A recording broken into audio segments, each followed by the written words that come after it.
श्रीगुरुभ्यो नमः। हरिः ओम।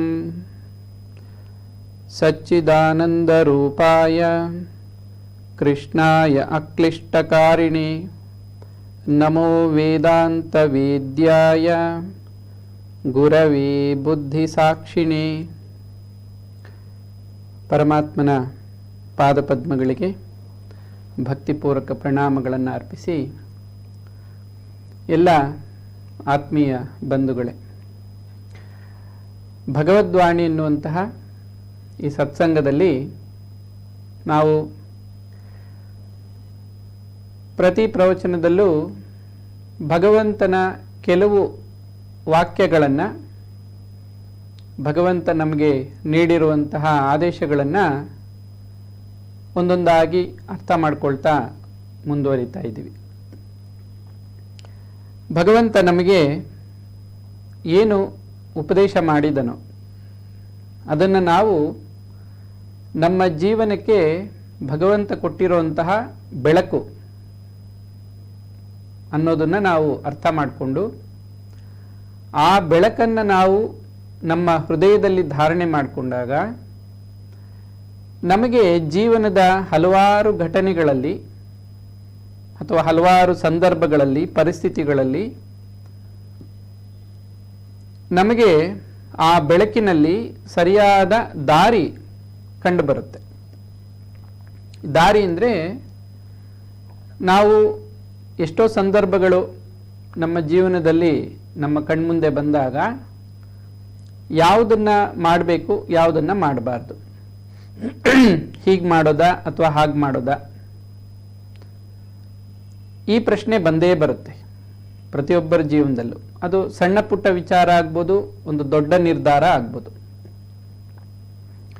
ಯಾವುದು ಸೂಕ್ತ, ಯಾವುದು ಸರಿಯಲ್ಲ, ಇದೆಲ್ಲ ನಮಗೆ ಹೇಗೆ ಗೊತ್ತಾಗುತ್ತೆ? ಭಗವಂತ ನಮಗೆ ಕೊಟ್ಟಿರುವಂತಹ ಉಪದೇಶಗಳನ್ನು ನಾವು ಹೃದಯದಲ್ಲಿ ಧಾರಣೆ ಮಾಡಿಕೊಂಡಿದ್ರೆ, ಅಂದರೆ ನೆನಪಿನಲ್ಲಿ ಇಟ್ಕೊಂಡಿದ್ರೆ, ಆ ಸಂದರ್ಭಕ್ಕೆ ಆ ವಾಕ್ಯವನ್ನು ನಾವು ಅಲ್ಲಲ್ಲಿ ಉಪಯೋಗಿಸ್ಕೋಬೇಕು. ಇದು ಶಾಸ್ತ್ರವಾಕ್ಯವನ್ನು ಅರಿತವರಿಗೆ ಆಗುವಂತಹ ಬಹಳ ದೊಡ್ಡ ಅನುಕೂಲ ಮತ್ತು ಲಾಭ.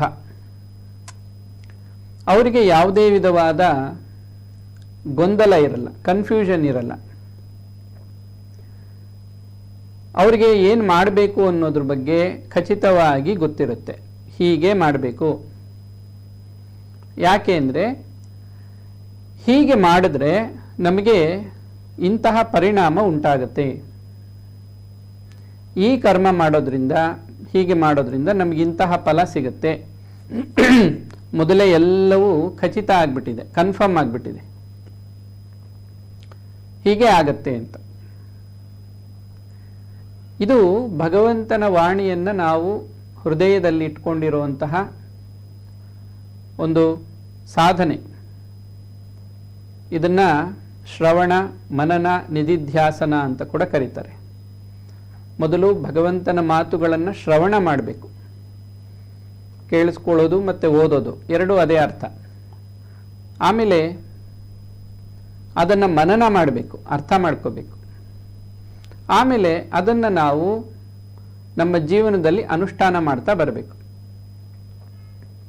ಆಗ ನಮ್ಮ ಜೀವನ ಸನ್ಮಾರ್ಗದಲ್ಲಿ ನಡೆಯುತ್ತೆ, ಸರಿಯಾದ ದಾರಿಯಲ್ಲಿ ನಮ್ಮ ಜೀವನ ಮುಂದುವರಿತಾ ಇರುತ್ತೆ. ಈಗ ಇವತ್ತಿನ ಈ ಪ್ರವಚನದಲ್ಲಿ ಅಂತಹ ಒಂದು ಶ್ಲೋಕವನ್ನು ನಾವು ಗಮನಿಸೋಣ. ಭಗವದ್ಗೀತೆಯಲ್ಲಿ 15ನೇ ಅಧ್ಯಾಯದಲ್ಲಿ ಪುರುಷೋತ್ತಮ ಪ್ರಾಪ್ತಿಯೋಗ ಅಂತ, ಅಲ್ಲಿ ಬರುವಂತಹ 2 ಶ್ಲೋಕಗಳು ಮುಖ್ಯವಾಗಿ. ಅದರಲ್ಲಿ ಮೊದಲನೇದಾಗಿ ಪರಮಾತ್ಮ ಹೇಳ್ತಾನೆ, ನಾರೂಪಮಸ್ಯೇಹ ತಥೋಪಲಭ್ಯತೆ ನಾಂತೋ ನ ಚಾದಿರ್ ನ ಚ ಸಂಪ್ರತಿಷ್ಠ ಅಶ್ವತ್ಥಮೇನಂ ಸುವಿರೂಢ ಮೂಲಂ ಅಸಂಗಶಸ್ತ್ರೇಣ ದೃಢೇನ ಚಿತ್ವ. ಇದರ ಅರ್ಥ ಏನು ಅಂದರೆ, ನಾ ರೂಪಮಸ್ಯೇಹ ತಥೋಪಲಭ್ಯತೆ. ಈ ಜಗತ್ತಿನ ಸ್ವರೂಪ, ಈ ಜಗತ್ತು ಹೇಗೆ ಸೃಷ್ಟಿಯಾಯಿತು, ಹೇಗೆ ಈ ಜಗತ್ತು ಮುಂದುವರಿತಾ ಇದೆ, ಪಾಲನೆ ಆಗ್ತಾ ಇದೆ, ಹೇಗೆ ಲಯಕಾರ್ಯ ಆಗ್ತಾ ಇದೆ ಅನ್ನೋದು ನಾ ಲಭ್ಯತೆ, ಯಾರಿಗೂ ಅರ್ಥ ಮಾಡ್ಕೊಳ್ಳೋಕೆ ಸಾಧ್ಯ ಇಲ್ಲ. ಇದನ್ನ ಅರ್ಥವನ್ನು ಭಗವಂತ ಒಬ್ನೇ. ನಾಂತೋ ನಚ ಆದಿರ್, ಇದರ ಆದಿ ಅಂತ್ಯಗಳು ಕೂಡ ಕಂಡು ಬರೋದಿಲ್ಲ. ಇದುವರೆಗೂ ಯಾರಿಗೂ ಗೊತ್ತಾಗಿಲ್ಲ ಈ ಸೃಷ್ಟಿ ಯಾವಾಗ ಪ್ರಾರಂಭ ಆಯಿತು, ಯಾವಾಗ ಅಂತ್ಯ ಆಗುತ್ತೆ. ಮಧ್ಯದಲ್ಲಿ ಏನೋ ನಡೀತಾ ಇದೆ, ಜೀವಿಗಳು ಹುಟ್ಟುತ್ತಾ ಇದೆ, ಜೀವನ ಮಾಡ್ತಾ ಇದೆ, ಸಾಯ್ತಾ ಇದೆ. ಅವುಗಳ ಮಧ್ಯದಲ್ಲಿ ನಾವೆಲ್ಲ ಜೀವನ ಮಾಡ್ತಾ ಇದ್ದೀವಿ, ಇಷ್ಟೇ ಗೊತ್ತಿರುತ್ತೆ. ಹಾಗಾಗಿ ನ ಆದಿ ನ ಅಂತೋ ಅಶ್ವತ್ಥಮೇನಂ ಸುವಿರೂಢ ಮೂಲಂ. ಹಾಗಾದ್ರೆ ಏನು ಮಾಡಬೇಕು? ಇದು ನೋಡೋದಕ್ಕೆ ಶಾಶ್ವತವಾಗಿದೆ ಅಂತ ಅನ್ಸಿದ್ರು ಕೂಡ ನ ಶ್ವತ ಅಂದರೆ ಶಾಶ್ವತವಾದದ್ದಲ್ಲ. ಇದು ಅನಿತ್ಯ, ಅಂದರೆ ಅಶಾಶ್ವತವಾದ್ದು. ಸುವಿರೂಢ ಮೂಲಂ, ಅದಕ್ಕೆ ಮೂಲ ಯಾವುದು ಅನ್ನೋದು ಕೂಡ ನಮಗೆ ಸರಿಯಾಗಿ ಗೊತ್ತಾಗಲ್ಲ. ಹಾಗಾಗಿ ಅಸಂಗಶಸ್ತ್ರೇನ ದೃಢೇನ ಚಿತ್ವ, ನೀನೇನು ಮಾಡಬೇಕು? ಭಗವಂತ ಹೇಳ್ತಾ ಇದ್ದಾನೆ, ಅಸಂಗ ಶಸ್ತ್ರೇಣ. ಅಸಂಗ ಅಂದರೆ ಡಿಟ್ಯಾಚ್ಮೆಂಟ್ ಅಂತ, ಅನಾಸಕ್ತಿ ಯೋಗ ಅಂತ ಕರೀತಾರೆ. ಅನಾಸಕ್ತಿ, ಇದ್ದು ಇರದಂತೆ ನಿರ್ಲಿಪ್ತರಾಗಿರೋದು, ಅದನ್ನೇ ಅಸಂಗ ಅಂತ ಕರೀತಾರೆ. ಸಂಘ ಅಂದರೆ ಅದರ ಜೊತೆಗೆ ತುಂಬ ಆಸಕ್ತಿಯನ್ನು ಹೊಂದೋದು, ಅದಕ್ಕೆ ತುಂಬ ಅಂಟ್ಕೊಳ್ಳೋದು. ಹಾಗಿರಬಾರ್ದು ಅಂತ ಪರಮಾತ್ಮ ಹೇಳ್ತಾನೆ. ಅಸಂಗ ಶಸ್ತ್ರೇಣ ದೃಢೇನ ಚಿತ್ವ, ಅದನ್ನು ವೈರಾಗ್ಯ ಅಂತ ಕೂಡ ಕರೀತಾರೆ. ರಾಗ ಅಂದರೆ ರಂಜಿಸುವುದು, ಮನಸ್ಸನ್ನು ರಂಜಿಸೋದು, ಅದನ್ನು ನಮ್ಮನ್ನು ಆಕರ್ಷಿಸುವಂಥದ್ದು ರಾಗ, ಅದರಲ್ಲಿ ರಮಿಸೋದು. ಅಸಂಗ ಅಂದಾಗ ವಿರಾಗ, ರಾಗ ಇಲ್ಲದೆ ಇರೋದು. ಅಸಂಗ ಶಸ್ತ್ರೇಣ ದೃಢೇನ ಚಿತ್ವ, ದೃಢವಾಗಿ ಅದನ್ನು ಚಿತ್ವ ಅಂದರೆ ತುಂಡು ಮಾಡಬೇಕು, ಕಡಿದು ಹಾಕಬೇಕು ಅಂತ ಪರಮಾತ್ಮ ಹೇಳಿದ್ದಾನೆ. ಸೊ ಇದು ಈ ಶ್ಲೋಕದ ಅರ್ಥ. ಏನು ಅರ್ಥ ಮಾಡ್ಕೋಬಹುದು ಇದರಲ್ಲಿ ನಾವು? ನಮ್ಮ ಜೀವನಕ್ಕೆ ಏನು ಉಪಯೋಗ ಆಗುತ್ತಿದ್ದು ಅಂದರೆ, ಜಗತ್ತನ್ನು ನಾವು ಪ್ರತಿನಿತ್ಯ ನೋಡ್ತಾ ಇದ್ದೀವಿ. ಇಲ್ಲಿ ಏನೇನೋ ಘಟನೆಗಳು ನಡೀತಾನೆ ಇರುತ್ತೆ. ದಿನ ಬೆಳಗಾದರೆ ಹೊಸದಾಗಿ ಏನೇನೋ ಆಗ್ತಾ ಇರುತ್ತೆ. ಇದೆಲ್ಲ ಪೂರ್ವ ನಿಯೋಜಿತ. ಹಿಂದೆ ನಾವು ಗಮನಿಸಿದ್ವಿ, ಪೂರ್ವ ನಿಯೋಜಿತ, ನೀನು ನಿಮಿತ್ತ ಮಾತ್ರನಾಗಿರು. ಇದನ್ನು ಪರಮಾತ್ಮ ಹೇಳಿದ್ದಾನೆ. ಮೊದಲೇ ಎಲ್ಲ ನಿಶ್ಚಯ ಆಗಿದೆ, ಈ ಸಮಯಕ್ಕೆ ಹೀಗಾಗಬೇಕು ಅಂತ. ಈಗ ನಾಳೆ ಬೆಳಗ್ಗೆ ಎಷ್ಟೊತ್ತಿಗೆ ಸೂರ್ಯ ಹುಟ್ಟುತ್ತೆ ಅದು ನಿಶ್ಚಯ ಆಗಿದೆ. ಅಮಾವಾಸ್ಯೆ ಯಾವಾಗ ಬರುತ್ತೆ ನಿಶ್ಚಯ ಆಗಿದೆ. ಅದೇ ಸಮಯಕ್ಕೆ ಅದೇ ದಿನಾನೇ ಆ ರಾತ್ರಿ ಆ ಸಮಯದಲ್ಲಿ ಅಮಾವಾಸ್ಯೆ, ಹುಣ್ಣಿಮೆ, ಗ್ರಹಣ ಆಗೋದು ಯಾವಾಗ ಅದು ನಿಶ್ಚಯ ಆಗಿಬಿಟ್ಟಿದೆ. ಹಾಗೆ ಏನೆಲ್ಲ ಪ್ರಕೃತಿಯಲ್ಲಿ ಬದಲಾವಣೆಗಳಾಗಬೇಕು ಅದು ನಿಶ್ಚಯ ಆಗಿದೆ. ಹೀಗಿರುವಾಗ ಪ್ರಕೃತಿಯಲ್ಲಿ ಜೀವನ ಮಾಡ್ತಾ ಇರೋ ಜೀವಿಗಳ ಜೀವನ ಕೂಡ ಪೂರ್ವ ನಿಯೋಜಿತ, ನಿಶ್ಚಯ ಆಗಿಬಿಟ್ಟಿದೆ. ಹಾಗಾಗಿ ಅದು ನಡೀತಾ ಇರುತ್ತೆ. ಈಗ ನಾವೇನು ಮಾಡಬೇಕಿಲ್ಲಿ? ನಾವು ನಿಮಿತ್ತ ಮಾತ್ರರಾಗಿರ್ಬೇಕಷ್ಟೆ. ಯಾವಾಗ ನಮಗೆ ನಾವು ತುಂಬ ಪ್ರಾಮುಖ್ಯತೆ ಕೊಟ್ಕೋತೀವೋ, ನಾನಿಲ್ಲದೆ ಇದ್ರೆ ಆಗೋದೇ ಇಲ್ಲ, ನಾನೇ ಮಾಡಬೇಕು, ಅದನ್ನು ನನ್ನಿಂದಲೇ ನಡೀತಾ ಇರೋದು, ಈ ಥರ ಎಲ್ಲ ಬಹಳಷ್ಟು ಜನಕ್ಕೆ ಭಾವನೆ ಇರುತ್ತೆ. ನಾನು ಮಾಡದೇ ಇದ್ರೆ ನಡೆಯೋದೇ ಇಲ್ಲ, ಇದು ನನ್ನದೇ ಕರ್ತವ್ಯ, ಈ ಥರ ಎಲ್ಲ ಭಾವಿಸ್ತಾ ಇರ್ತಾರೆ. ಅದಕ್ಕೆ ಭಗವಂತ ಹೇಳ್ತಾನೆ, ಅದಕ್ಕೆ ಕಾರಣ ಏನು ಅಂದರೆ ಸಂಘದೋಷ ಅಂತ. ಸಂಘದೋಷ ಅಂದರೆ ಅದರಲ್ಲಿ ಆಸಕ್ತಿಯನ್ನು ಹೊಂದಿರೋದು, ಅನುರಾಗವನ್ನು ಹೊಂದಿರೋದೇ ದೋಷವಾಗಿ ಅದು ಬಂಧನಕ್ಕೆ ಕಾರಣ ಆಗುತ್ತೆ. ಸರಿ, ಹೇಗಿರಬೇಕು ಈ ಜಗತ್ತಲ್ಲಿ ಹಾಗಾದ್ರೆ? ಅದಕ್ಕೆ ಭಗವಂತ ಹೇಳ್ತಾ ಇರೋದು, ನೀನು ಈ ಜಗತ್ತನ್ನ ಅರ್ಥ ಮಾಡ್ಕೊಳ್ಳೋ ಪ್ರಯತ್ನ ಮಾಡಬೇಡ. ಈ ಜಗತ್ತು ಹೇಗಾಯಿತು, ಹೇಗಿಂದ ಎಲ್ಲಿಂದ ಬಂತು, ಮುಂದೆ ಏನಾಗ್ಬೋದು, ಇದ್ಯಾಕೆ ಹೀಗಿದೆ, ಅದ್ಯಾಕೆ ಹಾಗಿದೆ ಅಂತೆಲ್ಲ ನೀನು ವಿಚಾರ ಮಾಡ್ದ ಹೋದಷ್ಟು ಶ್ರೀರಾಮಕೃಷ್ಣರು ಹೇಳ್ತಾರೆ, ನಿನ್ನ ಒಂದು ಪುಟ್ಟ ಬುದ್ಧಿ ಏನಿದೆಯೋ, ಮೆದುಳು ಏನಿದೆಯೋ ಅದು ಬಿಸಿ ಆಗತ್ತೆ, ಅಂದರೆ ತೊಂದರೆ ಆಗತ್ತೆ, ನಿನಗೆ ತಾಪ ಆಗತ್ತಷ್ಟೆ, ಉತ್ತರ ಏನು ಸಿಗಲ್ಲ. ಹೀಗಾಗಿ ಇದ್ರ ಬಗ್ಗೆ ನೀನು ಚಿಂತೆ ಮಾಡಕ್ಕೆ ಹೋಗ್ಬೇಡ. ನಾ ರೂಪಮಸ್ಯೇಹ ತಥೋಪಲಭ್ಯತೆ, ನಿನಗೆ ಇದರ ಸ್ವರೂಪ ಕಂಡು ಬರೋದಿಲ್ಲ. ಮತ್ತೇನು ಮಾಡಬೇಕು? ನೀನು ಅಸಂಗ ಶಸ್ತ್ರೇಣ, ಇದ್ದು ಇರದಂತೆ ನಿರ್ಲಿಪ್ತವಾಗಿರೋದನ್ನ ಕಲಿ. ಜಗತ್ತಲ್ಲಿ ಏನು ನಡೀತಾ ಇದೆಯೋ ಅದನ್ನು ನೋಡು, ಅರ್ಥ ಮಾಡ್ಕೋ. ನಿನ್ನನ್ನು ನೀನು ಅದರಿಂದ ತಿದ್ಕೊಳ್ಳೋಕೆ ಸಾಧ್ಯವಾದರೆ ತಿದ್ಕೋ, ಅಷ್ಟೇ. ಹೊರಗಡೆ ಇರೋ ಯಾರನ್ನೋ ತಿದ್ಬಿಡ್ತೀವಿ, ಅವರನ್ನು ಸರಿ ಮಾಡಿಬಿಡ್ತೀವಿ, ಸಮಾಜನೇನೋ ಬದಲಾಯಿಸ್ಬಿಡ್ತೀವಿ, ಮತ್ತಿನ್ನೇನೋ ಮಾಡ್ತೀವಿ. ಇವೆಲ್ಲ ಆಗೋ ಕೆಲಸ ಅಲ್ಲ. ಇದು ಪರಮಾತ್ಮ ಹೇಳ್ತಾ ಇದ್ದಾನೆ, ಅಸಂಗ ಶಸ್ತ್ರೇನ ದೃಢೇನ ಚಿತ್ವ. ಸರಿ, ಆಸಕ್ತಿ ವಹಿಸಲ್ಲ, ಅನಾಸಕ್ತರಾಗಿದ್ಬಿಡ್ತೀವಿ, ಏನು ನಡೆಯುತ್ತೋ ನಡೀಲಿ ಅಂತ ಸುಮ್ಮನಿರ್ತೀವಿ. ಜೀವನ ಹೇಗೆ ನಡೆಯುತ್ತೆ? ಅದಕ್ಕೆ ಭಗವಂತ ಹೇಳ್ತಾನೆ, ಇದೆಲ್ಲ ನನ್ನಿಂದ ನಡೀತಾ ಇದೆ. ಅದಕ್ಕೊಂದು ವಿಚಾರ ಹೇಳ್ತಾನೆ ಪರಮಾತ್ಮ, ಗತಿರ್ಭರ್ತಾ ಪ್ರಭು ಸಾಕ್ಷಿ ನಿವಾಸ ಶರಣಂ ಸುಹೃತು ಪ್ರಭವ ಪ್ರಲಯ ಸ್ಥಾನಂ ನಿಧಾನಂ ಬೀಜಮವ್ಯಯಂ ಅಂತ ಒಂದು ಮಾತಿದೆ. ಹಾಗಾದ್ರೆ ಯಾರು ಮಾಡ್ತಾರೆ, ಯಾರು ಇದನ್ನೆಲ್ಲ ಮುಂದುವರಿಸ್ತಾರೆ, ಯಾರು ನೋಡ್ಕೋತಾರೆ, ಇದ್ರ ಪಾಲನೆ ಪೋಷಣೆ ಎಲ್ಲ ಯಾರು ಮಾಡ್ತಾರೆ ಅಂದರೆ ಪರಮಾತ್ಮ ಹೇಳ್ತಾನೆ, ನಾನೇ ಈ ಜಗತ್ತಿಗೆ ಗತಿ. ಗತಿ ಅಂದರೆ ದಾರಿ. ನಾನು ಹಾಕಿರೋ ದಾರಿಲೇ ನಡಿಬೇಕು ಈ ಜಗತ್ತು. ಯಾಕೆ ನಾನೇ ಜಗದೀಶ್ವರ, ಜಗತ್ತಿಗೆ ಒಡೆಯ ನಾನು. ಆಮೇಲೆ ಭರ್ತ, ಅದನ್ನ ಧಾರಣೆ ಮಾಡಿರೋನು, ಭರಿಸಿರುವವನು ನಾನು. ಪ್ರಭು, ಅದಕ್ಕೆ ಒಡೆಯನೂ ನಾನೇ. ಸಾಕ್ಷಿ, ಅದನ್ನ ನೋಡ್ತಾ ಇರೋನು ಸಾಕ್ಷಿಯಾಗಿ, ಅದು ಕೂಡ ನಾನೇ. ನಿವಾಸ, ನನ್ನಲ್ಲೇ ಎಲ್ಲವೂ ವಾಸ ಮಾಡ್ತಾ ಇದೆ, ಈ ಜಗತ್ತೆಲ್ಲವೂ ನನ್ನಲ್ಲಿ ವಾಸ ಮಾಡ್ತಾ ಇದೆ ಅಂತ ಪರಮಾತ್ಮ ಹೇಳ್ತಾನೆ. ಶರಣಂ ಸುಹೃತ್, ಈ ಜಗತ್ತಿಗೆ ಸುಹೃತ್ ಅಂದರೆ ಸಹೃದಯಿ ನಿಜವಾಗಿ ನಾನೇನೆ. ಕೊನೆಗೆ ನನ್ನಲ್ಲೇ ಎಲ್ಲ ಜೀವಿಗಳು ಶರಣಾಗಬೇಕು ಅಂದರೆ ನನ್ನನ್ನೇ ಬಂದು ಸೇರಬೇಕು ಅಂತ ಅರ್ಥ. ಭಾಳಷ್ಟು ಜನಕ್ಕೆ ಒಂದು ಕಲ್ಪನೆ ಇರುತ್ತೆ, ಇಮ್ಯಾಜಿನೇಷನ್. ಏನು ಅಂದರೆ ಅವ್ರು ನಮ್ಮವರು, ಇವ್ರು ನಮ್ಮವರು, ಅವ್ರು ನಮಗೇನೋ ಆಗ್ತಾರೆ, ಇವರೇನೋ ಆಗ್ತಾರೆ. ಈ ಜಗತ್ತಿಗೆ ಬಂದಾಗ ಯಾರ ಕೈ ಹಿಡ್ಕೊಂಡು ಯಾರೂ ಬಂದಿಲ್ಲ.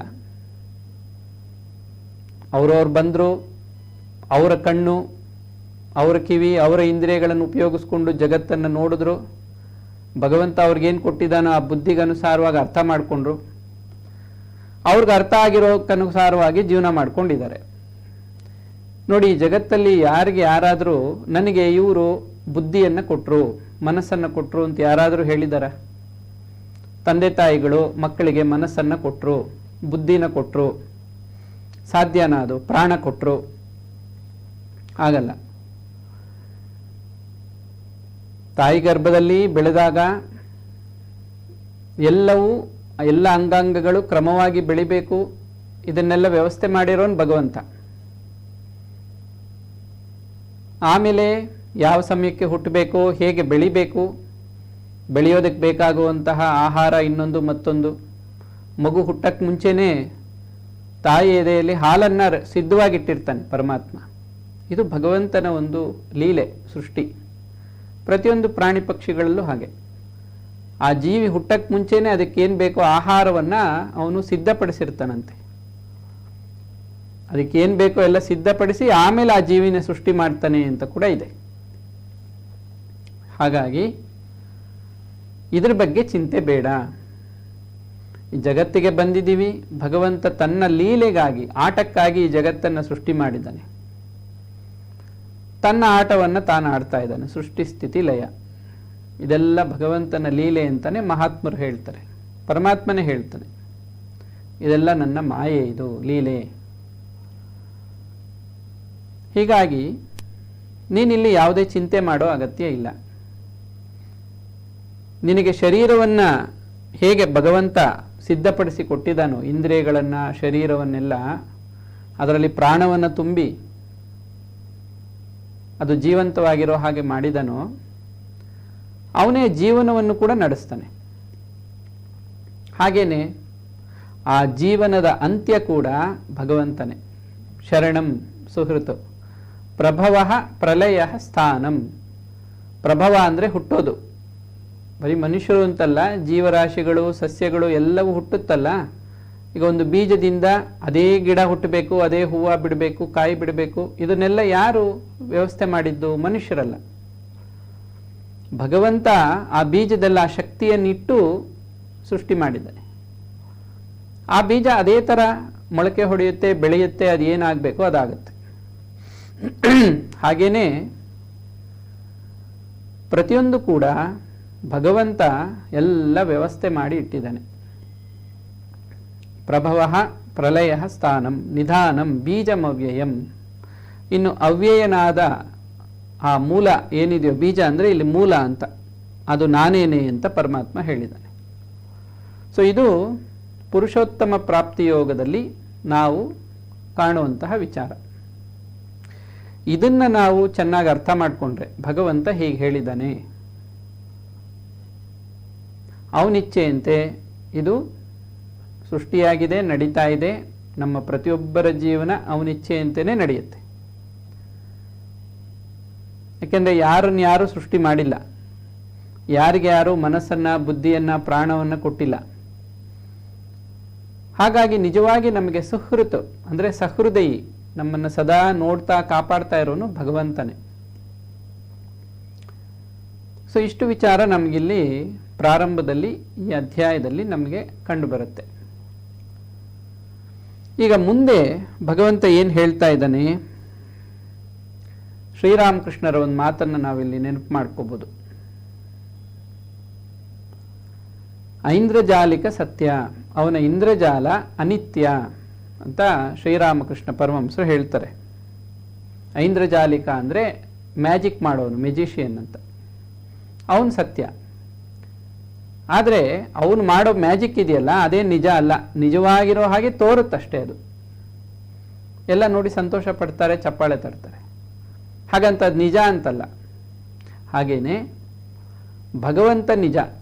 ಭಗವಂತ ಸೃಷ್ಟಿ ಮಾಡಿರೋ ಈ ಜಗತ್ತು ಕೇವಲ ತೋರಿಕೆ ಅಷ್ಟೇ. ಒಂದು ಸಂತೋಷಕ್ಕಾಗಿ, ಅವನ ಒಂದು ಆಟಕ್ಕಾಗಿ ಜಗತ್ತನ್ನು ಸೃಷ್ಟಿ ಮಾಡಿದ್ದಾನೆ. ಪುರಂದರದಾಸರು ಹೇಳ್ತಾರೆ, ಆಟಕ್ಕೆ ಲೋಕಗಳೆಲ್ಲವ ಸೃಜಿಸುವ ನಾಟಕಧರ ಪರಮಾತ್ಮ. ಹೀಗಿರುವಾಗ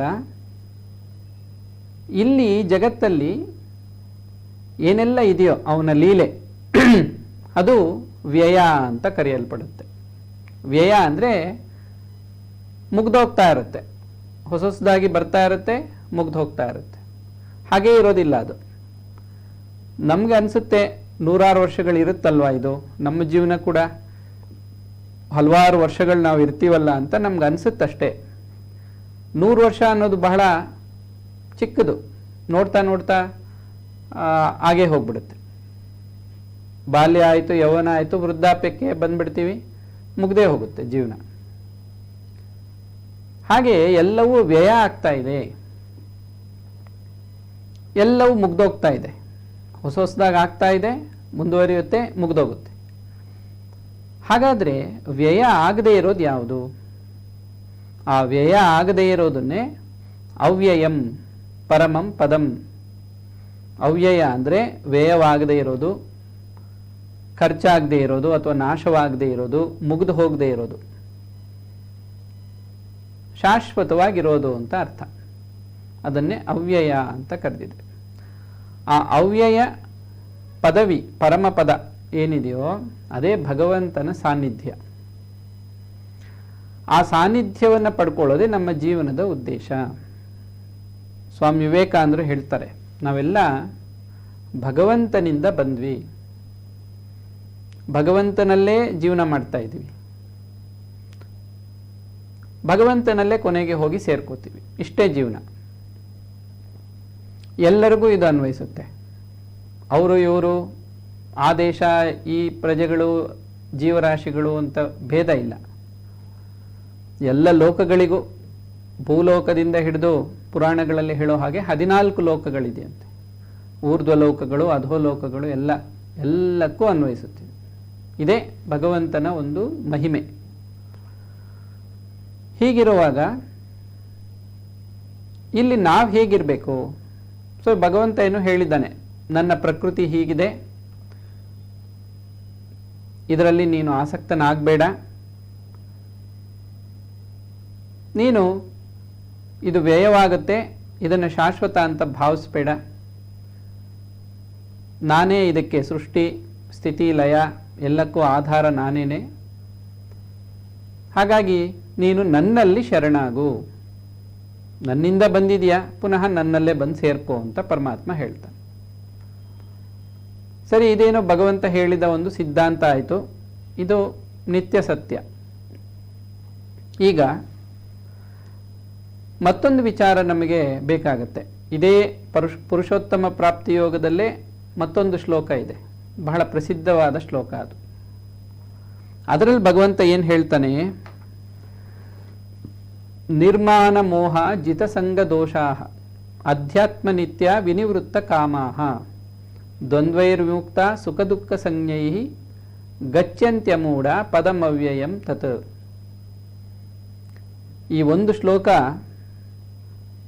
ನಾವು ಹೇಗೆ ಜೀವನ ಮಾಡಬೇಕು ಅನ್ನೋದನ್ನ ಬಹಳ ಚೆನ್ನಾಗಿ ವಿವರಿಸುತ್ತೆ. ಬಹಳ ಉತ್ತಮವಾದ ಜೀವನ ಹೀಗಿರುತ್ತೆ ಅನ್ನೋದನ್ನ ಈ ಒಂದು ಶ್ಲೋಕದಲ್ಲಿ ಹೇಳಿದ್ದಾನೆ. ಏನು, ಯಾರು ಭಗವಂತನ ಭಕ್ತನು, ಜ್ಞಾನಿಯಾಗಿದ್ದಾನೋ, ಅವನು ಯಾವ ರೀತಿ ಈ ಜಗತ್ತಲ್ಲಿ ಬದುಕ್ತಾನೆ, ಮತ್ತದೇ ಸರಿಯಾದ ಜೀವನದ ವಿಧಾನ.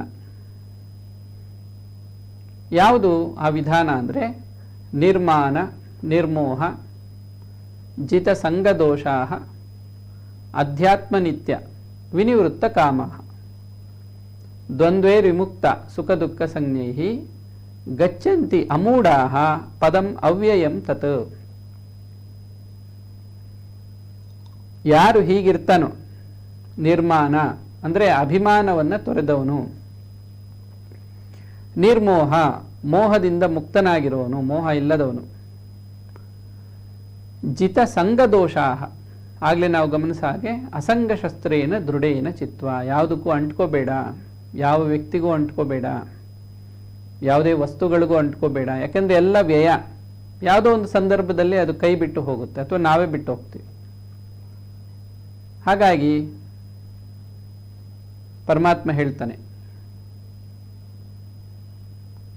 ಸಂಗ ಇಲ್ಲದಂತೆ ಇರು, ನಿರ್ಮಾಣ ನಿರ್ಮೋಹ ಜಿತ ಸಂಗ ದೋಷ, ಅದನ್ನು ದೋಷ ಅಂತಾನೆ ಕರೆದಿದ್ದಾನೆ ಪರಮಾತ್ಮ.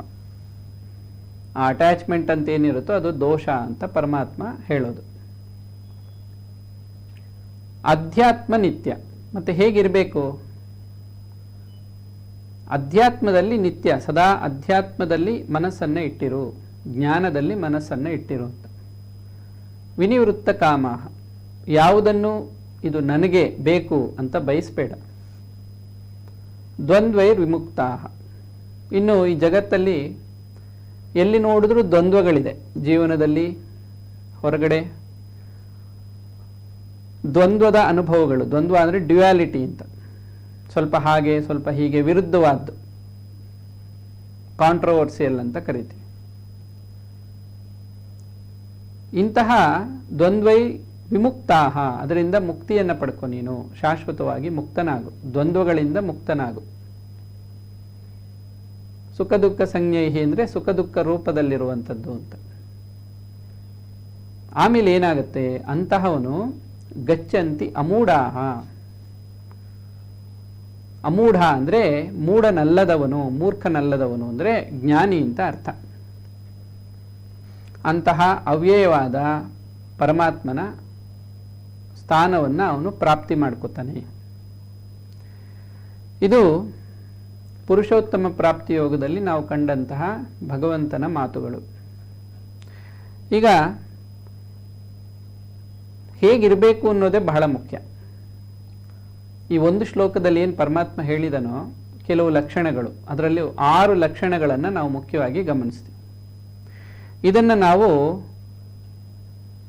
ಗಮನಿಸ್ತಾ ಹೋದರೆ ಒಂದೊಂದೇ ಪದವನ್ನು ತಗೊಂಡು ಒಂದೊಂದು ಲಕ್ಷಣವನ್ನು ಹೇಗಿರಬೇಕು ಭಗವಂತ ಹೇಳಿದಾನೆ ಉದಾಹರಣೆ ಸಹಿತವಾಗಿ ಅರ್ಥ ಮಾಡ್ಕೊಳ್ತಾ ಹೋದರೆ ನಮ್ಮ ಜೀವನದಲ್ಲಿ ನಾವು ಸುಖ ಶಾಂತಿಯಿಂದ ಇರೋದಕ್ಕೆ ಮತ್ತೆ ಜೀವನದ ನಂತರ ಸದ್ಗತಿಯನ್ನು ಪಡೆಯೋದಕ್ಕೂ ಸಾಧ್ಯವಾಗುತ್ತೆ.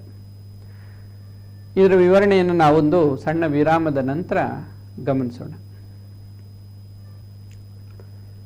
ಶ್ರೀ ಗುರುಭ್ಯೋ ನಮಃ. ಹರಿ ಓಂ. ಎಲ್ಲ ಆತ್ಮೀಯ ಬಂಧುಗಳೇ, ಭಗವದ್ವಾಣಿ ನಮ್ಮ ಜೀವನದಲ್ಲಿ ಜ್ಞಾನದ ಬೆಳಕನ್ನು ಕೊಡುತ್ತೆ. ಅಂತಹ ವಿಚಾರಗಳನ್ನು ನಾವು ಭಗವದ್ಗೀತೆಯ 15ನೇ ಅಧ್ಯಾಯ ಪುರುಷೋತ್ತಮ ಪ್ರಾಪ್ತಿ ಯೋಗ ಅಂತ, ಅದರಲ್ಲಿ ಒಂದೆರಡು ಶ್ಲೋಕಗಳನ್ನು ನಾವು ಅರ್ಥಸಹಿತವಾಗಿ ತಿಳ್ಕೊಂಡ್ವಿ. ಈಗ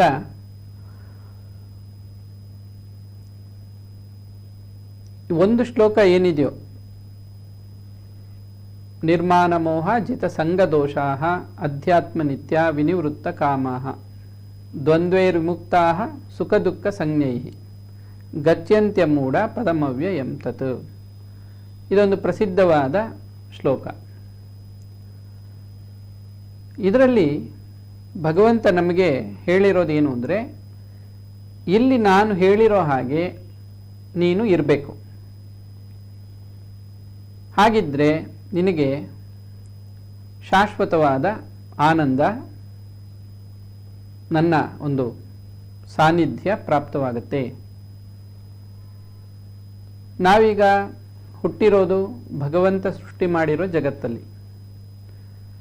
ನಾವು ಜೀವನ ಮಾಡ್ತಾ ಇರೋದು ಭಗವಂತ ಸೃಷ್ಟಿ ಮಾಡಿರೋ ವಸ್ತುಗಳನ್ನು ಆಧಾರವಾಗಿಟ್ಕೊಂಡು ಅದನ್ನು ಉಪಯೋಗಿಸ್ಕೊಂಡು ಜೀವನ ಮಾಡ್ತಾ ಇದ್ದೀವಿ. ಈಗ ನಮ್ಮ ಜೀವನ ಕೂಡ ಭಗವಂತನ ಮಾತನ್ನು ಆಧರಿಸಿಯೇ ನಡಿಬೇಕು. ಹಾಗೇನಾದ್ರು ಮಾಡಿಲ್ಲ ಅಂದರೆ ಏನಾಗುತ್ತೆ,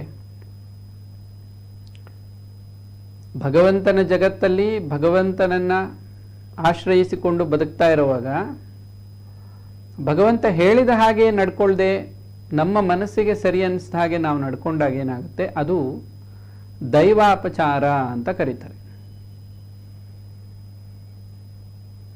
ಅಪಚಾರ ಆಗುತ್ತೆ. ಈ ಅಪಚಾರದ ಒಂದು ಪರಿಣಾಮವೇ ಮನುಷ್ಯರು ಅನುಭವಿಸುವಂತಹ ದುಃಖ, ಮನುಷ್ಯರಿಗೆ ಉಂಟಾಗುವಂತಹ ನೋವು, ರೋಗಗಳಾಗಬಹುದು, ಕಷ್ಟಗಳು, ಭಯ, ಚಿಂತೆ, ಏನೋ ಒಂದು ಗೊಂದಲ, ಇವೆಲ್ಲ ಏನಿದೆಯೋ ಇದೆಲ್ಲ ಕೂಡ ಇದೇನೇ ಕಾರಣ, ದೈವಾಪಚಾರದ ಒಂದು ದುಷ್ಪರಿಣಾಮ. ಹಾಗಾದರೆ ಭಗವಂತ ನಮಗೆ ಏನು ಆದೇಶ ಕೊಟ್ಟಿದ್ದಾನೆ ಈ ಶ್ಲೋಕದಲ್ಲಿ ನಾವು ಗಮನಿಸೋದಾದರೆ, ಮೊದಲನೇದಾಗಿ ನಿರ್ಮಾಣ ಮೋಹ, ಅಭಿಮಾನ ಮತ್ತು ಮೋಹವನ್ನು ಇಲ್ಲದಂತೆ ಮಾಡ್ಕೋ ಅಂದರೆ ಬಿಟ್ಟುಬಿಡು ಅಂತ. ಈ ಅಭಿಮಾನ ಅಂದ್ರೇನು? ಮನುಷ್ಯನಿಗೆ ಹುಟ್ಟಿದ ಮೇಲೆ ಒಂದು ಹೆಸರಿಡ್ತಾರೆ ತಂದೆ ತಾಯಿಗಳು.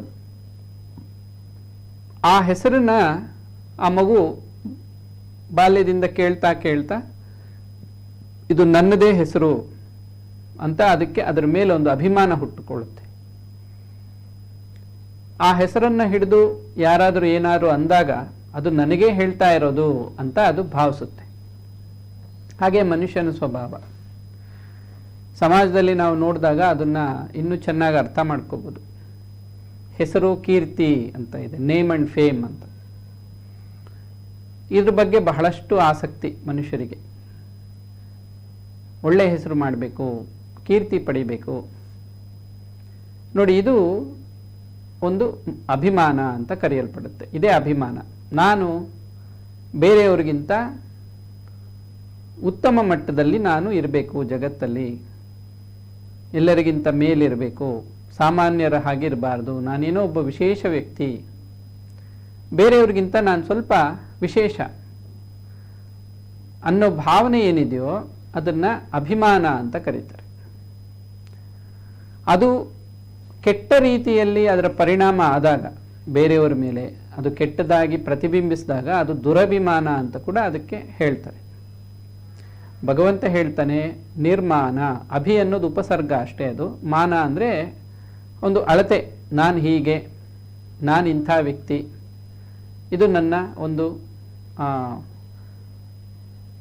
ಪ್ರತಿಷ್ಠೆ, ಸ್ವಪ್ರತಿಷ್ಠೆ, ಹೀಗೆಲ್ಲ ಭಾಳಷ್ಟಿದೆ. ಸ್ಟೇಟಸ್ಸು, ಪೊಸಿಷನ್ ಅಂತ ಏನೇನೋ ಪದಗಳೆಲ್ಲ ಅದಕ್ಕೆ ಬಳಸ್ತಾರೆ. ಇದು ಇರಬಾರ್ದು ಅಂತ ಪರಮಾತ್ಮ ಹೇಳಿದ. ನೋಡಿ, ಯಾವುದನ್ನ ಮನುಷ್ಯರು ತುಂಬ ಬೇಕು ಬೇಕು ಅಂತ ಇಷ್ಟಪಡ್ತಾರೋ ಭಗವಂತ ಹೇಳ್ತಾನೆ ನಿರ್ಮಾಣ, ಅದು ಇರಬಾರ್ದು. ನಾ ಅಂದರೆ ಬೇಡ, ಅದು ಅದನ್ನು ಇಚ್ಛೆ ಪಡಬೇಡ, ಹಾಗೆ ಅದನ್ನು ಬಯಸಬೇಡ, ಅದನ್ನು ಹೊಂದಿರಬೇಡ, ಅಭಿಮಾನವನ್ನು ನೀನು ಹೊಂದಿರಬೇಡ ಅಂತ ಹೇಳ್ತಾ ಇದ್ದಾನೆ. ನಿರ್ಮೋಹ. ಇನ್ನೊಂದು ಮನುಷ್ಯನಿಗೇನು ಅಂದರೆ ಮೋಹ ಅಂತ ಒಂದಿರುತ್ತೆ. ಮೋಹ ಅಂದರೆ ಯಾವುದು ಇಲ್ಲವೋ ಅದನ್ನು ಇದೆ ಅಂತ ಭ್ರಮೆಗೊಳ್ಳೋದು, ಸತ್ಯವನ್ನು ಮರೆತು ಬಿಡೋದು. ಅದಾಗೋದು ಹೇಗೆ ಅಂದರೆ ಮೊದಲು ಸತ್ಯವನ್ನು ಮರೆಮಾಚುತ್ತೆ, ಮರ್ತೋಗ್ಬಿಡೋದು. ಇರೋದನ್ನು ಇರೋ ಹಾಗೆ ನೋಡೋಕ್ಕೆ ಗೊತ್ತಾಗದೇ ಇದ್ದಾಗ ಅದು ಹೇಗಿಲ್ಲವೋ ಅದನ್ನು ಕಲ್ಪನೆ ಮಾಡ್ಕೊಂಡು ನೋಡೋದು. ಆಗೇನನ್ಸುತ್ತೆ, ಅದನ್ನು ಏನಂತ ಕರೀತಾರೆ ಅಂದರೆ ಮೋಹಗೊಂಡಿದ್ದಾರೆ ಇವರು. ಇವರ ಮನಸ್ಸಿನ ಮೇಲೆ ಮೋಹದ ಒಂದು ಆವರಣ, ಮೋಹದ ಒಂದು ಪರಿಣಾಮ ಆಗ್ಬಿಟ್ಟಿದೆ, ಮೋಹಿತರಾಗಿದ್ದಾರೆ. ಅವರು ಮೋಹಿತರಾಗಿದ್ದಾರೆ. ಮೋಹಗೊಳಿಸಿದ್ಯಾರು? ಯಾವುದದು ಅಂದರೆ ಹೊರಗಡೆ ಇರುವಂತಹ ಒಂದು ನಾಮರೂಪ ಅಥವಾ ಯಾವುದೋ ಒಂದು ಘಟನೆ, ಏನೋ ಒಂದು ಬಾಹ್ಯ ವಿಷಯ.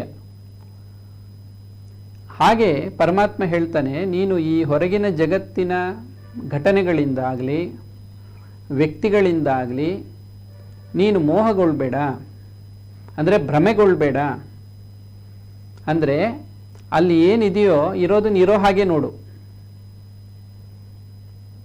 ಅಲ್ಲಿ ಇಲ್ಲದೆ ಇರೋದನ್ನ ನೀನೇ ಕಲ್ಪಿಸ್ಕೋಬೇಡ ಅಂತ.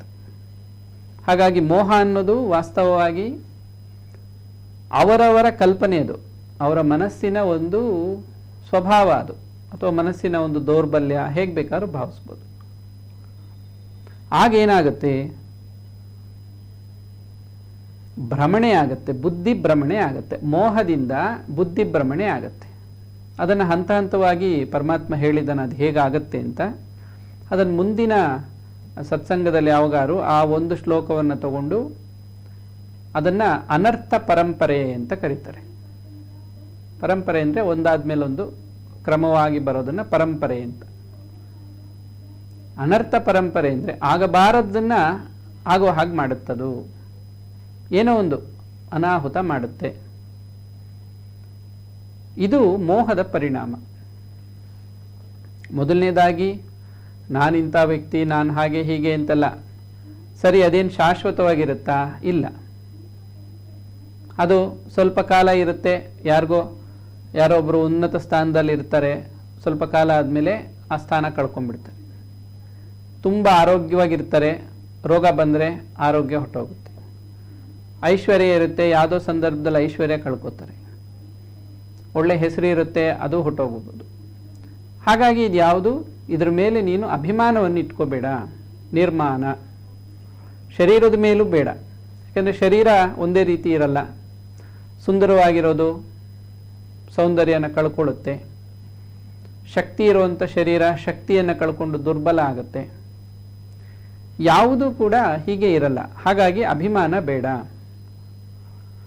ಎರಡನೇದಾಗಿ ಪರಮಾತ್ಮ ಹೇಳ್ತಾ ಇರೋದು, ನೀನು ಈ ಜಗತ್ತಲ್ಲಿ ಯಾವುದ್ರ ಬಗ್ಗೆನೂ ಮೋಹಗೊಳ್ಬೇಡ.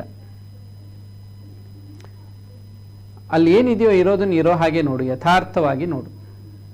ಒಂದು ಉದಾಹರಣೆ ಗಮನಿಸೋದಾದರೆ, ಮನುಷ್ಯರಿಗೆ ಯಾವುದೋ ಒಂದು ವಸ್ತುವನ್ನು ನೋಡಿದಾಗ, ಮತ್ತೊಬ್ಬ ವ್ಯಕ್ತಿಯನ್ನು ನೋಡಿದಾಗ ಅದರ ಕಡೆ ಅವರು ಆಕರ್ಷಿತರಾಗ್ತಾರೆ. ಎಷ್ಟು ಸುಂದರವಾಗಿದೆ, ಎಷ್ಟು ಚೆನ್ನಾಗಿದೆ ಅಂತ ಅನಿಸುತ್ತೆ. ಅದೇ ಮೋಹ. ಯಾಕೆ ಆಕರ್ಷಿತರಾದರು ಅಂದರೆ, ಅವರು ಮೊದಲು ಮೋಹಗೊಂಡ್ರು, ಆಮೇಲೆ ಆಕರ್ಷಿತರಾದರು.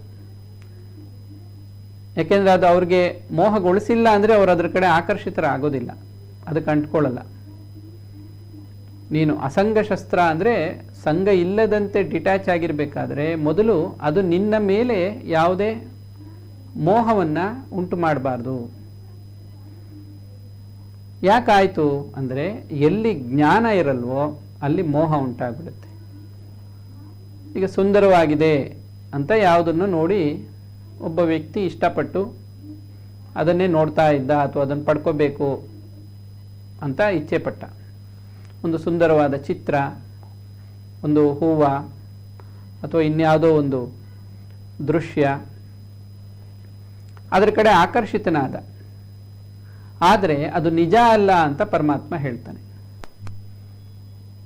ಒಂದು ಸುಂದರವಾದ ಚಿತ್ರ, ದೃಶ್ಯ ಅಂದ್ರೆ ಏನು? ಅದು ಬಣ್ಣಗಳ ಒಂದು ಕಾಂಬಿನೇಷನ್ ಅಷ್ಟೇ. ಒಂದು ಬಿಳಿ ಹಾಳೆ, ಒಂದಷ್ಟು ಬಣ್ಣಗಳಿದೆ. ಒಬ್ಬ ಚಿತ್ರ ಬಿಡಿಸೋವಂಥವನು, ಕಲೆಗಾರ, ಅವನೇನು ಮಾಡ್ತಾನೆ, ಅವನ ಮನಸ್ಸಿನಲ್ಲಿ ಒಂದು ಕಲ್ಪನೆ ಬರುತ್ತೆ. ಅದನ್ನು ಬಿಳಿ ಹಾಳೆಯ ಮೇಲೋ ಬಟ್ಟೆ ಮೇಲೋ ಬಣ್ಣವಾಗಿ ಅದನ್ನು ಬಿಡಿಸ್ತಾನೆ. ಅದನ್ನು ಅಲ್ಲಿಡ್ತಾನೆ, ಬಹಳ ಆಕರ್ಷಣೀಯವಾಗಿ ಇರುತ್ತೆ ಅಂತ. ಬೇರೆಯವ್ರು ನೋಡ್ತಾರೆ, ಭಾಳ ಚೆನ್ನಾಗಿದೆ. ಇನ್ನು ಕೆಲವರು ಹೊಗಳ್ತಾರೆ. ಇನ್ಯಾರೋ ಒಬ್ಬ ಬರ್ತಾನೆ, ಮೋಹ ಜಾಸ್ತಿ ಆಗಿರುತ್ತೆ ಅವನಿಗೆ. ಅವನೇನು ಮಾಡ್ತಾನೆ, ಇದು ನನಗೆ ಬೇಕು ಅಂತಾನೆ. ನಾನು ಅದಕ್ಕೆ ದುಡ್ಡು ಕೊಡ್ತೀನಿ, ಕೊಡು ಈ ಚಿತ್ರವನ್ನು ಅಂತ ಹೇಳ್ತಾನೆ. ಅವನು ಅದರಿಂದ ಮೋಹಗೊಂಡಿದ್ದಾನೆ ಅಂತ ಒಂದು ಉದಾಹರಣೆಗೆ. ಆ ಥರ ಎಷ್ಟೋ ನಡೀತಾ ಇರುತ್ತೆ ಜಗತ್ತಲ್ಲಿ. ಇದೇನಾಗುತ್ತೆ ಅಂದರೆ ಮನುಷ್ಯನ ದುಃಖಕ್ಕೆ ಕಾರಣ ಆಗುತ್ತೆ. ಯಾವುದರಿಂದ ಆಕರ್ಷಿತನಾದ್ನೋ, ಯಾವುದನ್ನು ಅವನು ಬೇಕು ಅಂತ ಪಡ್ಕೊಂಡೋ, ಅದನ್ನು ಕಾಪಾಡ್ಕೊಳ್ಳೋ ಜವಾಬ್ದಾರಿ ಅವನದಾಗತ್ತೆ. ಈಗ ಅವನು ತಗೊಂಡ, ಪಡ್ಕೊಂಡ, ಈಗ ಅದನ್ನು ಅವನು ಜೋಪಾನ ಮಾಡಬೇಕು, ಅದು ಹಾಳಾಗದಾಗ ರಕ್ಷಣೆ ಮಾಡಬೇಕು. ಅಕಸ್ಮಾತ್ ಏನಾದರೂ ಅದಕ್ಕೆ ತೊಂದರೆ ಆದರೆ ಇವನಿಗೆ ದುಃಖ ಆಗುತ್ತೆ. ಹೀಗೆ ಅದು ಅವನಿಗೆ ದುಃಖವನ್ನು ಕೊಡುತ್ತೆ.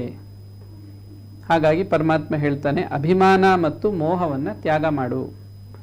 ಜಿತ ಸಂಘ ದೋಷ. ಈ ಮೋಹದಿಂದ ಸಂಘ ದೋಷ ಅನ್ನೋದು, ಆಸಕ್ತಿ ಅನ್ನೋದು ಉಂಟಾಗುತ್ತೆ. ಅದನ್ನು ಗೆಲ್ಲಬೇಕು. ಜಿತ ಅಂದರೆ ಗೆಲ್ಲು. ಯಾವುದರೊಂದಿಗೂ ನೀನು ಅಟ್ಯಾಚ್ಮೆಂಟ್ ಇಟ್ಕೋಬೇಡ, ಸಂಘವನ್ನು ಹೊಂದಿರಬೇಡ. ಯಾಕೆಂದರೆ ನಿನಗದು ದುಃಖಕ್ಕೆ ಕಾರಣ ಆಗುತ್ತೆ. ಅದರ ಬಗ್ಗೆ ಈಗಾಗಲೇ ಭಾಳಷ್ಟು ನಾವು ಗಮನಿಸಿದ್ದೀವಿ. ಆಮೇಲೆ ಪರಮಾತ್ಮ ಹೇಳೋದು ಅಧ್ಯಾತ್ಮ ನಿತ್ಯಾಹ ಅಂತ. ಅಧ್ಯಾತ್ಮ ನಿತ್ಯ. ನಿತ್ಯ ಅಂದರೆ ಸದಾ, ಯಾವಾಗಲೂ ಅಧ್ಯಾತ್ಮದಲ್ಲಿ ನಿನ್ನ ಮನಸ್ಸನ್ನು ಇಡು. ಆಗಲೇ ನಾವು ಗಮನಿಸಿದ ಹಾಗೆ ಜ್ಞಾನ, ಅಧ್ಯಾತ್ಮ ಜ್ಞಾನ ಅಥವಾ ಅಧ್ಯಾತ್ಮ ವಿದ್ಯೆ. ಸದಾ ಆ ಅಧ್ಯಾತ್ಮ ವಿದ್ಯೆಯನ್ನು ಮನಸ್ಸಿನಲ್ಲಿ ಮನನ ಮಾಡಿಕೊಂಡು ಆ ಜ್ಞಾನದಲ್ಲೇ ನೀನು ನೆಲೆಸಿರು. ಆಗೇನಾಗುತ್ತೆ, ನಿನಗೆ ಈ ಅಭಿಮಾನ ಮೋಹ ಅನ್ನೋದು ಉಂಟಾಗಲ್ಲ. ಇವೆರಡೂ ಕೂಡ ದುಃಖಕ್ಕೆ ಕಾರಣ ಆಗತ್ತೆ.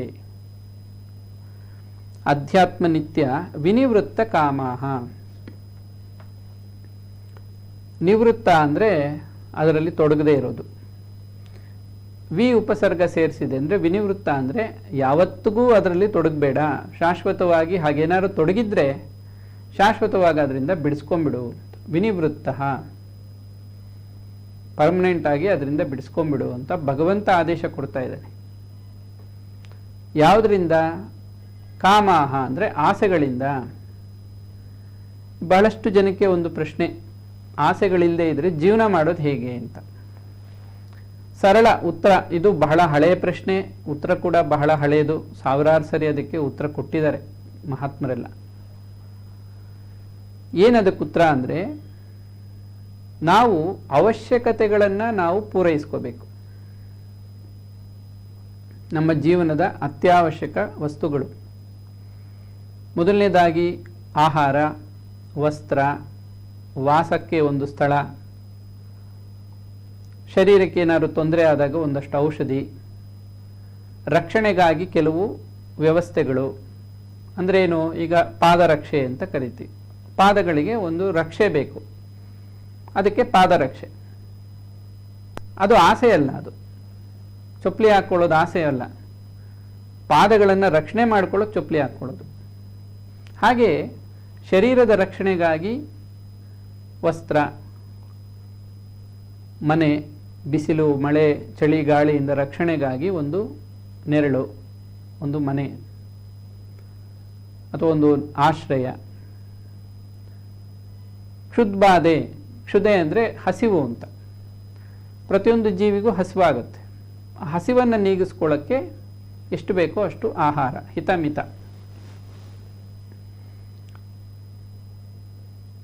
ಹಾಗಾಗಿ ಇವೆಲ್ಲ ಅವಶ್ಯಕತೆಗಳು. ಇನ್ನು ಸಣ್ಣ ಪುಟ್ಟ ಅವಶ್ಯಕತೆಗಳು ಇರಬಹುದು ಕೆಲವೆಲ್ಲ. ಅವಶ್ಯಕತೆಗಳು ಯಾವತ್ತೂ ಕೂಡ ಆಸೆ ಅಂತ ಕರೆಯಲ್ಪಡಲ್ಲ. ಅವಶ್ಯಕತೆಗಳನ್ನು ಪೂರೈಸಿಕೊಂಡ್ರೆ ಯಾವ ದೋಷವೂ ಉಂಟಾಗುವುದಿಲ್ಲ. ಆದರೆ ಅದನ್ನು ಅತಿಯಾಗಿ ಬಳಸಬಾರ್ದು. ಈಗ ಆಹಾರ ಹೊಟ್ಟೆ ತುಂಬುವವರೆಗೂ ಮಾತ್ರ ತಿನ್ನಬೇಕು, ಹೊಟ್ಟೆ ತುಂಬಿದ ಮೇಲೂ ಬಾಯಿ ರುಚಿಗೆ ಮತ್ತೆ ತಿನ್ನಬಾರ್ದು, ಅದು ದೋಷ ಆಗುತ್ತೆ. ಹಾಗೆಯೇ ಶರೀರದ ರಕ್ಷಣೆಗಾಗಿ ಒಂದಷ್ಟು ಬಟ್ಟೆಗಳು ಬೇಕು, ಅವ್ರಿಗಿಷ್ಟ ಆಗೋ ರೀತಿಯಲ್ಲಿ ಹೇಗೆಗೋ ಹೊಲಿಸ್ಕೊಂಡು ಹಾಕ್ಕೋತಾರೆ, ಸರಿ. ಅದನ್ನೇ ಅತಿ ಮಾಡ್ಕೋಬಾರ್ದು. ನೂರಾರು ಜೊತೆ ಬಟ್ಟೆಗಳು ಇಟ್ಕೊಳ್ಳೋದು, ಇನ್ನೇನು ಅತಿಯಾಗಿ ಅದನ್ನು ಮಾಡ್ಕೊಳ್ತಾರಲ್ಲ, ಅತಿ ಸರ್ವತ್ರ ವರ್ಜಯೇತ್. ನೋಡಿ, ಇವನ್ನೆಲ್ಲ ಗಮನದಲ್ಲಿ ಇಟ್ಕೊಂಡು ಪರಮಾತ್ಮ ಹೇಳಿದ್ದು ವಿನಿವೃತ್ತ ಕಾಮಾಹ ಅಂತ. ಅವಶ್ಯಕತೆಗಳನ್ನು ಪೂರೈಸ್ಕೋ, ಆಸೆಗಳನ್ನು ಪೂರೈಸ್ಕೊಳ್ಳೋಕೆ ಹೋಗಬೇಡ. ಯಾಕೆ ಅಂದರೆ ಅದಕ್ಕೆ ನಾವು ಸರಳವಾಗಿ ಅರ್ಥ ಮಾಡ್ಕೊಳ್ಳೋದಾದರೆ, ಈಗ ಯಾವುದೋ ಒಂದು ಅವಶ್ಯಕತೆ ಇಲ್ಲ, ಅವನಿಗೆ ಆಸೆ, ಅದು ನೋಡಿದಾಗ ನನಗೆ ಬೇಕು ಇದು ಅಂತ ಪಡ್ಕೋತಾನೆ. ಪಡ್ಕೊಂಡ್ಮೇಲೆ ಏನಾಗುತ್ತೆ, ಅದು ಮದವನ್ನು ಉಂಟು ಮಾಡುತ್ತೆ. ಈಗ ಆಸೆ ಪಟ್ಟ, ಅದನ್ನು ಹೇಗೋ ಗಳಿಸ್ದ, ಅಲ್ಲಿಗೆ ಮುಗ್ದೋಗಲ್ಲ. ಅದು ಮುಗ್ದೋಗೋ ಹಾಗಿದ್ರೆ ಏನು ಸಮಸ್ಯೆ ಇಲ್ಲ. ಆಸೆ ಪಟ್ಟಿದ್ದಾಯ್ತು, ಪಡ್ಕೊಂಡಿದ್ದಾಯ್ತು, ಅಲ್ಲಿಗೆ ಮುಗಿಯಲ್ಲ ಅದು ಕತೆ. ಪಡ್ಕೊಂಡ್ಮೇಲೆ ಮದ ಬರುತ್ತೆ. ಬೇರೆಯವ್ರ ಹತ್ರ ಇಲ್ಲ, ನನ್ನ ಹತ್ರ ಇದೆ, ಆಗ ಮದ ಉಂಟಾಗುತ್ತಂತೆ ಮನಸ್ಸಿಗೆ. ಆ ಮದ ಏನು ಮಾಡುತ್ತೆ, ಪ್ರಮಾದವನ್ನು ಉಂಟು ಮಾಡುತ್ತೆ. ಪ್ರಮಾದ ಅಂದರೆ ತಪ್ಪು. ಯಾವಾಗ ಮನುಷ್ಯನಿಗೆ ಮದ ಬರುತ್ತೋ ಆಗ ಅವನು ತಪ್ಪಾಗಿ ವರ್ತನೆ ಮಾಡ್ತಾನೆ, ನಡ್ಕೋತಾನೆ. ಅದರಿಂದ ಏನಾಗುತ್ತೆ, ಪಾಪ ಕಾರ್ಯಗಳು ನಡೆಯುತ್ತೆ, ಅವನಿಗದು ದೋಷ ಆಗುತ್ತೆ, ತೊಂದರೆ ಆಗುತ್ತೆ. ಈಗ ಇನ್ನೊಂದು ದೃಷ್ಟಿಯಲ್ಲಿ ಆಸೆ ಪಟ್ಟಾಗ ಅವನಿಗೆ ಸಿಗಲಿಲ್ಲ, ಪಡ್ಕೊಳ್ಳೋಕೆ ಪ್ರಯತ್ನ ಪಟ್ಟ, ಆದರೆ ಸಿಗಲಿಲ್ಲ. ಸಿಗದೇ ಇದ್ದಾಗ ಏನಾಗುತ್ತೆ, ಅವನಿಗೆ ದುಃಖ ಆಗುತ್ತೆ, ಅಯ್ಯೋ ಸಿಕ್ಕಿಲ್ವಲ್ಲ, ಬೇಸರ ಆಗುತ್ತೆ. ಬೇರೆಯವ್ರು ಯಾರೋ ಪಡ್ಕೊಂಡಿದ್ರೆ ಅವನ ಬಗ್ಗೆ ಏನೋ ಒಂದು ಅಸೂಯೇನೋ ಮಾತ್ಸರ್ಯನೋ ಏನೋ ಆಗುತ್ತೆ. ನೋಡಿ, ಅದರಿಂದ ಏನಾಯಿತು, ದ್ವೇಷ ಬೆಳೀತು, ಅಥವಾ ಬೇರೆ ಇನ್ಯಾವುದೋ ಒಂದು ರೀತಿಯಾದ ಕೆಟ್ಟ ಭಾವನೆ ಬಂತು. ಸೊ ಹಾಗಾಗಿ ಭಗವಂತ ಹೇಳೋದು, ಇವುಗಳಿಂದ ನೀನು ಮುಕ್ತನಾಗಿರು. ನಿನ್ನ ಮನಸ್ಸಿನ ಶಾಂತಿಯನ್ನು ಹಾಳು ಮಾಡುತ್ತೆ, ನಿನ್ನ ಜೀವನವನ್ನು ಹಾಳು ಮಾಡುತ್ತದು, ನಿನ್ನ ಬುದ್ಧಿಯನ್ನು ಹಾಳು ಮಾಡುತ್ತೆ.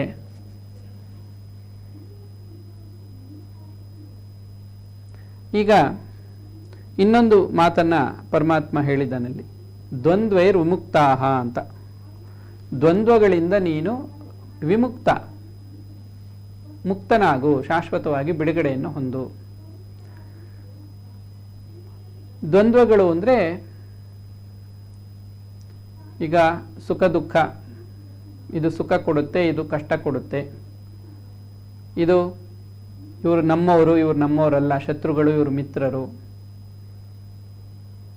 ಹಾಗೇನೆ ಇದು ಲಾಭ, ಇದು ನಷ್ಟ, ಇದು ಸನ್ಮಾನ, ಇದು ಅವಮಾನ. ಹೀಗೆ ಈ ಆಪೋಸಿಟ್ ವರ್ಡ್ಸ್ ಅಂತ ಕರೀತಾರೆ, ವಿರುದ್ಧ ಪದಗಳು, ಅದನ್ನೇ ದ್ವಂದ್ವಗಳು ಅಂತ ಕರೀತಾರೆ. ಈ ದ್ವಂದ್ವಗಳಿಂದ ಮುಕ್ತನಾಗು, ವಿಮುಕ್ತಾಹ ಅಂದರೆ. ಯಾಕೆ ಈ ದ್ವಂದ್ವಗಳೆಲ್ಲ ಏನು ಮಾಡುತ್ತೆ? ಭ್ರಮೆಯನ್ನು ಉಂಟು ಮಾಡುತ್ತೆ. ಅಂದರೆ ಒಂದೇ ವಸ್ತು ಎರಡು ರೂಪದಲ್ಲಿ ಕಾಣ್ತಾ ಇರುತ್ತೆ. ಅದಕ್ಕೆ ಇದನ್ನು ದ್ವಂದ್ವ ಮೋಹ ಅಂತ ಕರೀತಾರೆ. ಮೋಹಗೊಳ್ಳೋಗಿ ಮಾಡುತ್ತೆ. ಅದು ನಿಜವಾಗ್ಲೂ ಎರಡಲ್ಲ, ಒಂದೇ. ಎರಡು ರೀತಿಯಲ್ಲಿ ಕಾಣ್ತಾ ಇರುತ್ತೆ. ಹೇಗೆ ಅಂದರೆ, ಈಗ ಯಾರೋ ಒಬ್ಬ ವ್ಯಕ್ತಿನ, ಒಬ್ಬ ಮನುಷ್ಯ ತುಂಬ ಪರಿಚಯ ಆಯಿತು, ತುಂಬ ಇಷ್ಟಪಟ್ಟ, ಆ ವ್ಯಕ್ತಿ ಜೊತೆ ತುಂಬ ಸಲಿಗೆ ಆ ರೀತಿಯಲ್ಲಿ ಒಂದು ಅಟ್ಯಾಚ್ಮೆಂಟು ಬೆಳೀತು, ಸಂಘ ಬೆಳೀತು. ಸ್ವಲ್ಪ ಕಾಲ ಆದಮೇಲೆ ಆ ವ್ಯಕ್ತಿಯ ಭಾವನೆಗಳು, ನಡವಳಿಕೆ, ಮಾತುಗಳು ಏನೋ ಇವನಿಗಿಷ್ಟ ಆಗಿಲ್ಲ. ಆವಾಗಿಷ್ಟ ಆಗಿತ್ತು, ಈಗ ಆಗಲಿಲ್ಲ. ಆಮೇಲೆ ಅವ್ರು ಬೇಡ ಅನಿಸುತ್ತೆ. ಸ್ವಲ್ಪ ಕಾಲದ ಹಿಂದೆ ಬೇಕು ಅನಿಸಿದ್ದು ಇವನಿಗೆ, ಈಗ ಅವರು ಸರಿ ಇಲ್ಲ, ಬೇಡ ಅನಿಸಿದ್ದು ಅದೇ ಮನಸ್ಸಿಗೆ. ಆಮೇಲೆ ಅವ್ರನ್ನ ಬಿಟ್ಬಿಟ್ಟ, ಮಾತಾಡೋದು ಬಿಟ್ಬಿಟ್ಟ, ಏನೋ ಒಂದು. ಇಲ್ಲೇನು ತೋರುತ್ತೆ? ಒಬ್ಬ ವ್ಯಕ್ತಿ ಅವನು ಒಳ್ಳೆಯವನು ಕೆಟ್ಟವನು ಅಂತ ಸ್ವಲ್ಪ ಕಾಲದಲ್ಲಿ ಬದಲಾಯ್ತಲ್ಲ ಭಾವನೆ, ಇದೇ ದ್ವಂದ್ವ.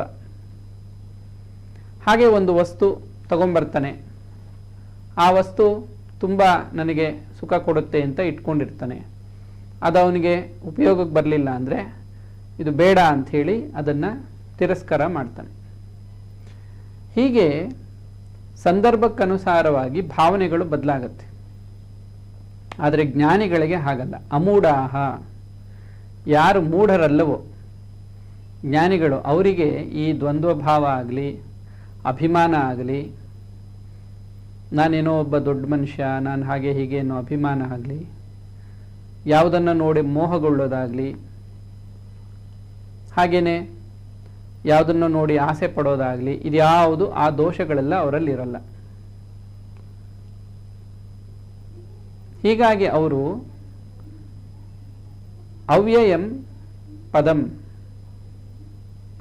ಶಾಶ್ವತವಾದ ಆ ಪರಮಾತ್ಮನ ಸಾನ್ನಿಧ್ಯವನ್ನು ಗಚ್ಚತಿ ಅಂದರೆ ಅಲ್ಲಿ ಹೋಗಿ ಸೇರ್ಕೋತಾರೆ, ಭಗವಂತನಲ್ಲಿ ಒಂದಾಗ್ತಾರೆ. ಇದು ಈ ಜಗತ್ತಲ್ಲಿ ನಾವು ಬಂದ ಮೇಲೆ ಹೇಗಿರಬೇಕು, ಈ ಜಗತ್ತಿನ ಬಗ್ಗೆ ತಿಳ್ಕೊಳ್ಳಕ್ಕೆ ಹೋದಷ್ಟು ಅದು ಇನ್ನೂ ನಿಗೂಢವಾಗ್ತಾ ಹೋಗುತ್ತೆ.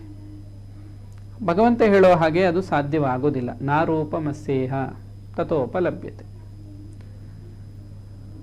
ಹಾಗಾಗಿ ನಾವು ಹೇಗಿಲ್ಲಿ ಬದುಕಬೇಕು ಅಂತ ಭಗವಂತ ಹೇಳಿದನೋ ಹಾಗೆ ಬದುಕಿದ್ರೆ ಸಾಕು. ಜಗತ್ತಿಗೂ ನಾವು ಅಂಟ್ಕೋಬೇಕು ಅಂತಲ್ಲ, ಅಂಟ್ಕೋಬಾರ್ದು ಅಂತಲೇ ಭಗವಂತ ಹೇಳಿದ್ದಾನೆ. ಇರೋಷ್ಟು ದಿನ ನಾವು ಸರಿಯಾಗಿರಬೇಕು, ಹೋಗ್ತಾ ಇರಬೇಕು. ಇಲ್ಲಿ ಯಾರು ಶಾಶ್ವತವಾಗಿರೋಕ್ಕೆ ಭಗವಂತ ಬಿಡಲ್ಲ, ಇರೋಕ್ಕಾಗೋದು ಇಲ್ಲ. ಇತಿಹಾಸದಲ್ಲಿ ನಾವು ನೋಡ್ತೀವಿ, ಎಂತೆಂಥ ಧೀರರು, ವೀರರು, ಎಂತೆಂಥವರೆಲ್ಲ ಬಂದರು, ಮಹಾನ್ ಕಾರ್ಯಗಳನ್ನು ಮಾಡಿದ್ರು ಅಂತ ಪ್ರಸಿದ್ಧಿಯನ್ನು ಪಡ್ಕೊಂಡ್ರು. ಅವ್ರು ಯಾರೂ ಇಲ್ಲ ಇವತ್ತು. ಹಾಗಾಗಿ ಭಗವಂತ ಹೇಳಿದ ಹಾಗೆ ನಡ್ಕೊಂಡ್ರೆ ನಮಗೆ ಈ ಜೀವನ ಶಾಶ್ವತವಾದ ಶಾಂತಿಯನ್ನು, ಸದ್ಗತಿಯನ್ನು ನಮಗೆ ಉಂಟು ಮಾಡುತ್ತೆ. ಸೊ ಇದು ಪುರುಷೋತ್ತಮ ಪ್ರಾಪ್ತಿ ಯೋಗ, ಪುರುಷೋತ್ತಮನನ್ನು ಪ್ರಾಪ್ತಿ ಮಾಡಿಕೊಳ್ಳುವಂಥ ಒಂದು ಯೋಗ ಸಾಧನೆ ಇದು. ಇದನ್ನು ನಾವು ಎರಡು ಮೂರು ಶ್ಲೋಕಗಳನ್ನು ಗಮನಿಸಿ ಅರ್ಥ ಮಾಡಿಕೊಳ್ಳೋ ಪ್ರಯತ್ನವನ್ನು ಮಾಡಿದ್ವಿ. ಮುಂದಿನ ದಿನಗಳಲ್ಲಿ ಈ ಭಗವದ್ವಾಣಿಯಲ್ಲಿ ನಾವು ಇನ್ನೊಂದಷ್ಟು ವಿಚಾರಗಳನ್ನು, ಭಗವಂತನ ಮಾತುಗಳನ್ನು ಗಮನಿಸ್ತಾ ಮುಂದುವರಿಯೋಣ. ಹರಿ ಓಂ ತತ್ಸತ್. ಶ್ರೀರಾಮಕೃಷ್ಣಾರ್ಪಣಮಸ್ತು.